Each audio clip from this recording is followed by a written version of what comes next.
You will fail your way to greatness. Most people allow their fear of failure to outweigh their desire to succeed. When you're willing to fail again and again and again, when you make up your mind to become unstoppable, when you make up your mind to become a no matter what person, then that will then give birth to a part of yourself that you don't know right now. Imagine, if you will, being on your deathbed and standing around your bed, the ghost of the dreams, the ideas, the abilities, the talents given to you by life, and that you, for whatever reason, you never went after that dream. You never acted on those ideas. You never used those talents. You never used those gifts. And there they are standing around your bed looking at you with large angry eyes saying, "We came to you, and only you could have given us life. And now we must die with you forever."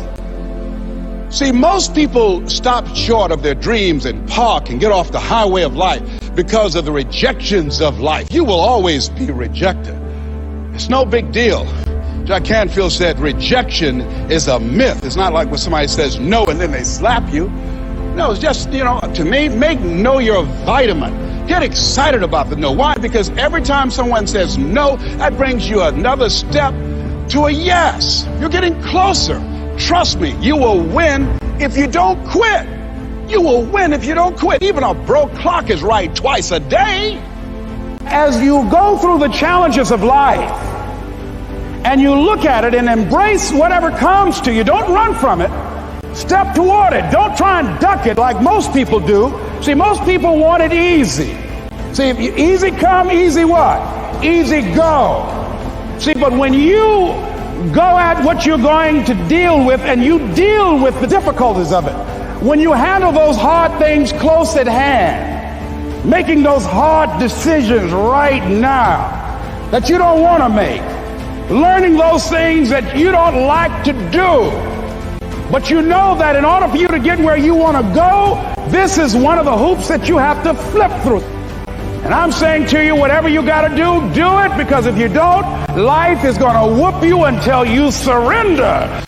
You have something that you brought to the universe, and that if you decide that my life deserves my developing this what I do well, and becoming the best at it, and mastering myself, and seeing what I have within me, if you decide to drop your buckets where you are and develop your gifts, I grant you, you'll never ever be without.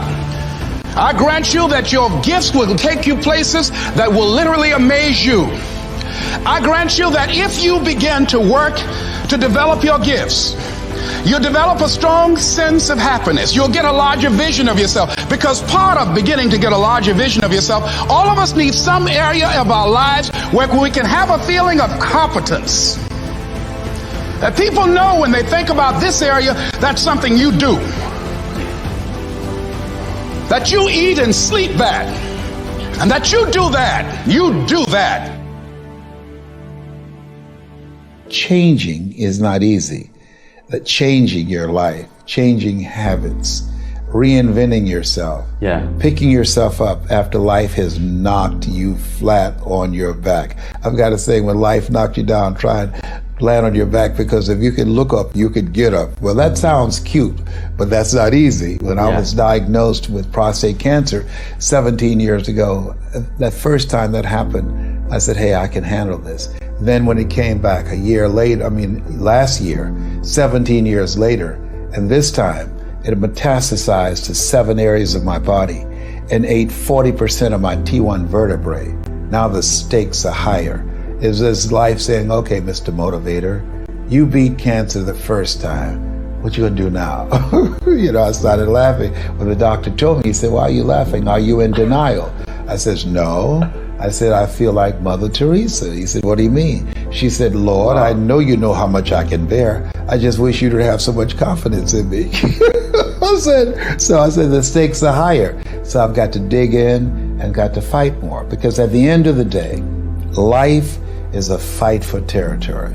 And once you stop fighting for what you want, what you don't want will automatically take over. And so it's a fight, it's a challenge in life every day. And what we have to do is embrace it. What we have to do is see it as a project to be worked on. In life, you will always be faced with a series of God-ordained opportunities, brilliantly disguised as problems and challenges. And so I see even cancer as a gift, as a God-ordained opportunity. If you died today, what dreams, what ideas, what talents, what books, what music, what leadership, what voice will die with you? There are a lot of people who are biting their fingers in fear that they might lose their jobs. But there are few people who have decided within themselves, I'm going to make it. Some people aren't waiting to be cut. Some people are moving on their own because they feel within themselves, I've got what it takes to make it. They're not afraid about tomorrow because of how they see themselves, because of what they feel that they deserve, because of what they feel that they can create for themselves. Because these people have decided, as they look at the future, as they look at themselves, there's a way. Where there's a will, there's a way for me to begin to create a way out of no way. And when you have that kind of consciousness, when you have that kind of spirit, nothing can stop you. Nothing.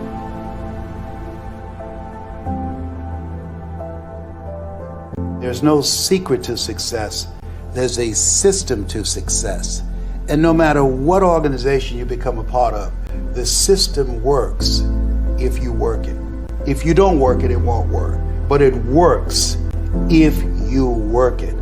And that's one 4-letter word that most people don't like. They're not willing to work. There are winners, and there are losers, and there are people who have not discovered how to win.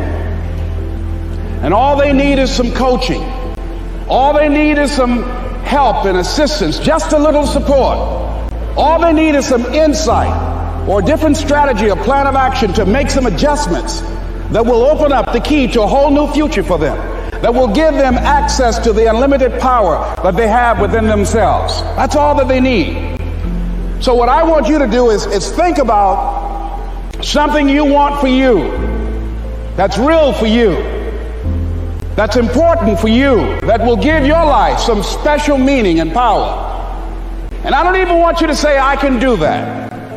I don't want you to assume that. See, 5 years ago when I started out in this area, I would not have been able to make the mental leap that I would be up to where I am right now. I don't want you to begin to just psych yourself out. No. I want you to be able to say something to yourself that will enable you to maintain a level of integrity with yourself. That when you say this, even when you face tremendous setbacks, it will be a benchmark to keep you in the game, to keep you moving forward and experimenting and readjusting your strategy and your plan of action, continuously looking for ways to win. I think we have to reflect on, who am I? Why am I here? What drives me? If I died today, what 3 words would I want said about me if I died today? You know, what is it that defines me? You know, and how do I define myself? So I went to the next mode necessary to start talking to people and seeking and asking for what I wanted and leveraging relationships and trying to find out, how do the people do it that went ahead of me? How do they do it? And then what is it I need to do? How is it I need to train myself, to develop myself? What's the resources that will be required in order to make it happen? And as I start seeking out and asking questions, I started running into people who said, I know someone who can help you do that. And they helped me get connected with those people. Remember, we have so much energy that can take us so far. It's necessary that you hook up with some other energy that can take you to the next level. I hooked up with them. They said, let's go. I said, away we go.